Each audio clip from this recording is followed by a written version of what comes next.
अब है अनुप्रयोग 2। प्राथमिक सेल का आंतरिक प्रतिरोध ज्ञात करना। आंतरिक प्रतिरोध, इसको स्मॉल आर कहते हैं, ज्ञात करना। ये बेटा राजस्थान बोर्ड में आता है 4 नंबर। विभव मापी द्वारा प्राथमिक सेल का आंतरिक प्रतिरोध ब्रैकेट में स्मॉल आर ज्ञात करना।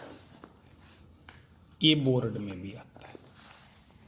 कैसे करेंगे? वही प्राथमिक सर्किट जोड़ेंगे हम बच्चों। ये ए टर्मिनल है, ये बी टर्मिनल है, ये सेल है ईपी वाला, ये प्लस है, ये माइनस है, ये कुंजी है, ये क्या है? ये धारा नियंत्रक है। देखो, प्लस से धारा बहेगी और माइनस की तरफ जाएगी। ये प्राथमिक परिपथ तो सब में ऐसे कैसे बढ़ेगा बेटा? द्वितीयक परिपथ में क्या करते हैं?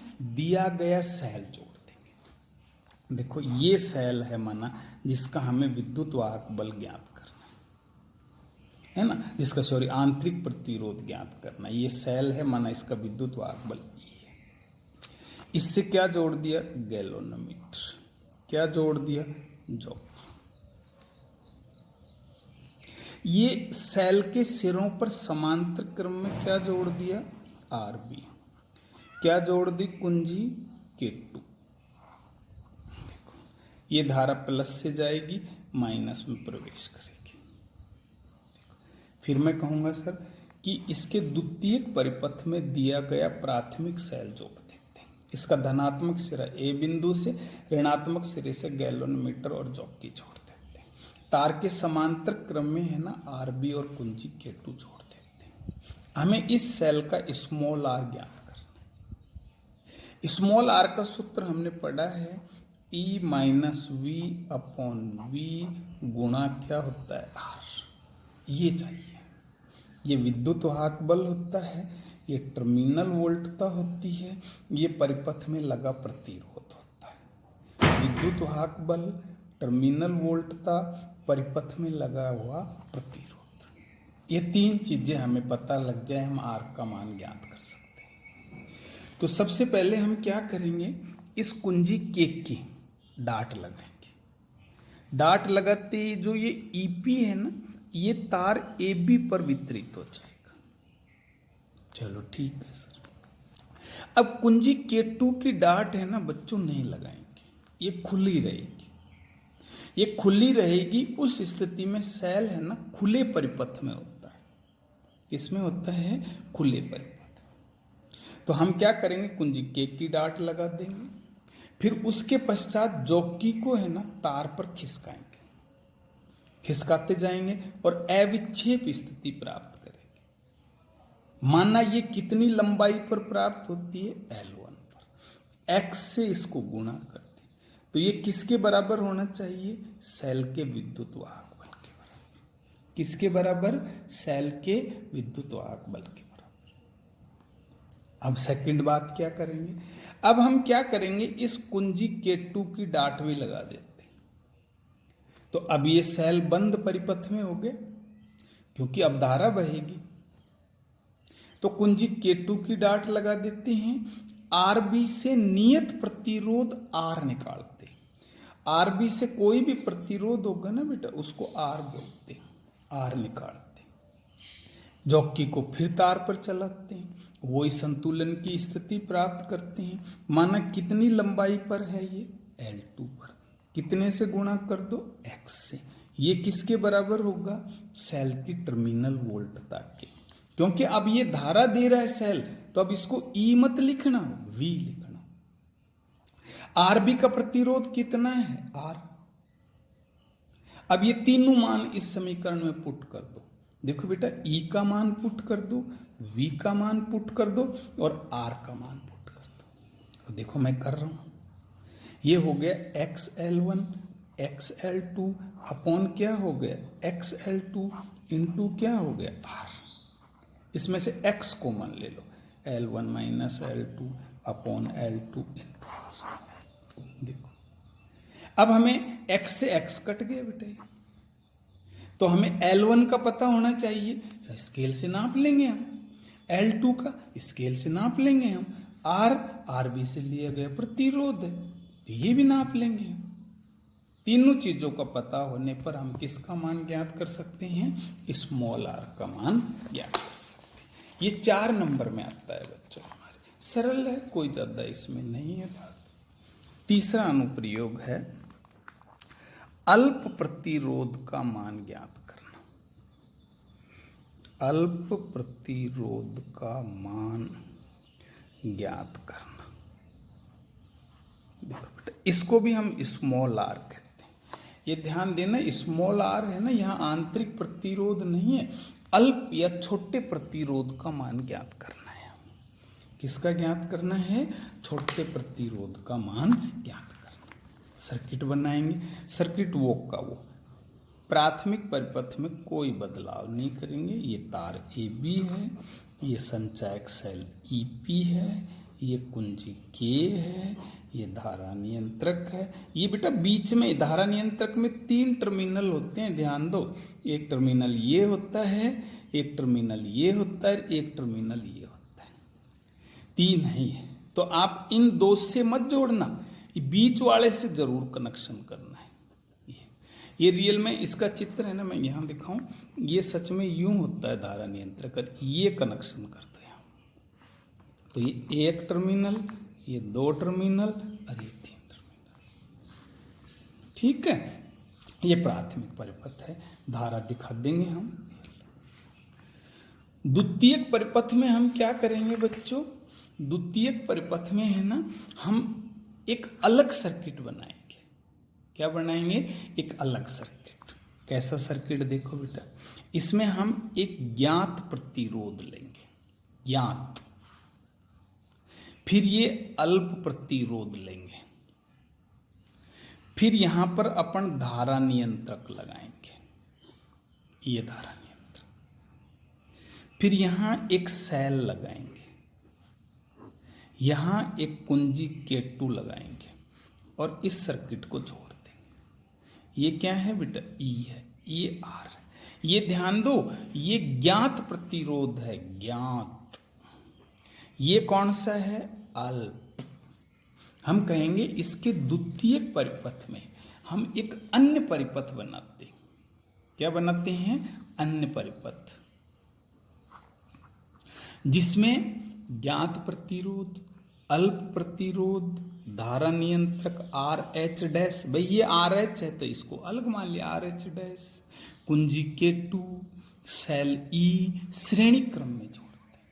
आप श्रेणी क्रम में कोई आगे पीछे बोल तो कोई दिक्कत नहीं है, अपन नहीं बोल सकते हैं इसमें सर हम एक सेल E, कुंजी K2, R, अल्प प्रतिरोध स्मॉल r, धारा नियंत्रक RH डैश श्रेणी क्रम में जोड़ देते हैं। कैसे भी बोल सकते हो, श्रेणी क्रम में कोई दिक्कत नहीं है सर। अब हम एक द्विमार्गी कुंजी लेते हैं।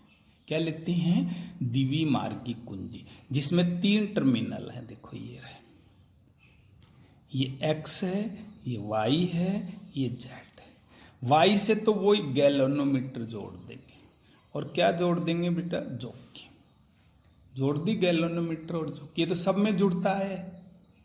अब X टर्मिनल से क्या जोड़े और Y टर्मिनल से क्या जोड़े? ये जो R है ना बेटा, इसका उच्च विभव का पॉइंट तो A होता है, A से सारे उच्च विभव के पॉइंट जुड़ते हैं। और ये जो दूसरा है ना, ये यहां पॉइंट है, ये निम्न विभव का पॉइंट है। देखो, इससे जोड़ते हैं X को। और ये R है जो अल्प है, इसका उच्च वाला तो इधर जुड़ गया A से, और इसका ये निम्न वाला किससे जोड़ते हैं? Z से। देखो, हम कहेंगे सर अन्य परिपथ में लगे ज्ञात प्रतिरोध के निम्न विभव के सिरे को X टर्मिनल से जोड़ते हैं, और अल्प प्रतिरोध के निम्न विभव के सिरे को Z टर्मिनल से जोड़ते हैं, और Y टर्मिनल से गैल्वेनोमीटर और जॉकी जोड़ते हैं। भाई इसका श्रेणी क्रम का वर्णन करना, फिर बोलना आर जो है ना ज्ञात वाले का निम्न वाला जो सिरा है वो x से जोड़ोगे, और आर का निम्न वाला सिरा है वो z से जोड़ोगे, y से गैलोनमीटर और क्या जोड़ दोगे, जॉकी। अब हम स्मॉल r का मान कैसे ज्ञात करें? सबसे पहले हम कुंजी K1 की बीटा डार्ट लगा देते हैं, ठीक है। ये तार पर EP है ना वितरित हो जाता है, चलो ठीक है। अब हम क्या करते हैं, कुंजी K2 की भी डार्ट लगा देते हैं। तो सर ये सेल है ना, माना I धारा दे रहा है क्या दे रहा है, I धारा। ये I धारा इसमें बह रही है, I श्रेणी क्रम में धारा समान बहती, इस पूरे में I बह रही। चलो ठीक है सर। अब हम सबसे पहले क्या करते हैं, इस XY टर्मिनल को जोड़ देते, जुड़ गया तो ये R परिपथ में जुड़ गया, R भाई। अब ये सर्किट यूं हो गया ना, ये तो डिस्कनेक्ट हो गया स्मॉल r, तो जॉकी को तार पर चलाते हैं, संतुलन की स्थिति प्राप्त करते हैं। माना कितनी लंबाई आई, L, कितने से गुणा करो, x, ये किसके बराबर होना चाहिए, R के सिरों पर उत्पन्न वोल्टता। इस R के सिरों पर इतनी वोल्टता पैदा होगी, XL। अब हमने कहा है कि सर ओम के नियम से V बराबर क्या जानते, IR। यदि इस R में माना I धारा बह रही है तो VR बराबर हम क्या लिख सकते हैं, IR बराबर क्या है, XL। क्योंकि हमें I और R दोनों मिल रहे हैं ना, तो हम V की जगह सीधा लिख सकते हैं IR। एक बात, अब बेटा इस कनेक्शन को हटा दो, XY कौन सा जोड़ दो, Y और Z टर्मिनल को जोड़ दो, इसको जोड़ दो। तो सर्किट में कौन कौन जुड़ गए, ये दोनों जुड़ गए, कैपिटल R और स्मॉल r दोनों जुड़ गए। क्योंकि अब ये कनेक्शन यूं हो गया, यूं जाके यूं जाके यूं जाके, फिर वो जॉकी को तार पर चलाओ, शून्य विक्षेप स्थिति प्राप्त करो। माना कितनी पर प्राप्त होती है, L2 पर, कितने से गुणा कर दिया, x से। तो ये किसके ऊपर प्राप्त होना चाहिए, VR प्लस R। इन दोनों प्रतिरोधों के सिरों पर वोल्टता कितनी होनी चाहिए, XL। अब मैं कहता हूं सर इसमें तो I धारा बह रही है, तो मैं इसकी जगह क्या लिख सकता हूं, R प्लस R बराबर क्या हो गया, XL। ये सेकेंड बात। हमें क्या चाहिए, स्मॉल r, तो मैं क्या करता हूं, 2 में 1 का भाग, 2 में 1 का भाग दे दो, तो ये R प्लस R बटा क्या हो गया, R। ये I तो कट गए बेटा, भाई भाग दोगे तो ये तो कट जाएंगे, और इधर x भी कट गए, तो L2 बटा क्या हो गया, L1। अब हमें ये 3 मान तो पता है, ज्ञात का भी पता है, L1 का भी पता है, L2 का भी पता है, तिरछा गुणा कर लो, RL1 प्लस RL1 बराबर क्या है, RL2। RL1 बराबर क्या है बच्चों, RL2 देखो माइनस RL1 देखो, और R निकालूंगा तो मैं यहां से कैपिटल R बाहर निकाल लो, देखो बेटा ये है, ये जब मैं यहां से R निकालूंगा तो कैपिटल L बाहर निकालो, तो ये हो गया L2 माइनस L1, और ये L1 का क्या लग गया, भाग। तो ये हमारा रिजल्ट आ गया, L2 minus L1 upon L1 गुणा R। उसमें उल्टा था, L1 minus L2 upon L2 गुणा R था, इसमें ये है। अब ये 3 मान पता है, L1 का हमें पता लगा लेंगे स्केल से, L2 का भी लगा लेंगे, और R ये ज्ञात प्रतिरोध है ही, तीनों का मान इसमें पुट कर देंगे ना, तो किसका मान आ जाएगा, अल्प प्रतिरोध का। इससे पहले हमने आंतरिक प्रतिरोध निकाला था, उसका सूत्र भी ऐसा ही है, बस L1 L2 की स्थितियां बदल रही है। तो इससे हम किसका मान ज्ञात कर लेते हैं, अल्प प्रतिरोध का मान ज्ञात कर लेते हैं। इसके बच्चों 2 अनुप्रयोग और हैं, वीडियो सुना करो और इनको समझा करो, है ना। पुस्तक आपके पास है, उसमें देखो, आप उससे भी समझ सकते हो, परिपथ चित्र बना बना करके देखो।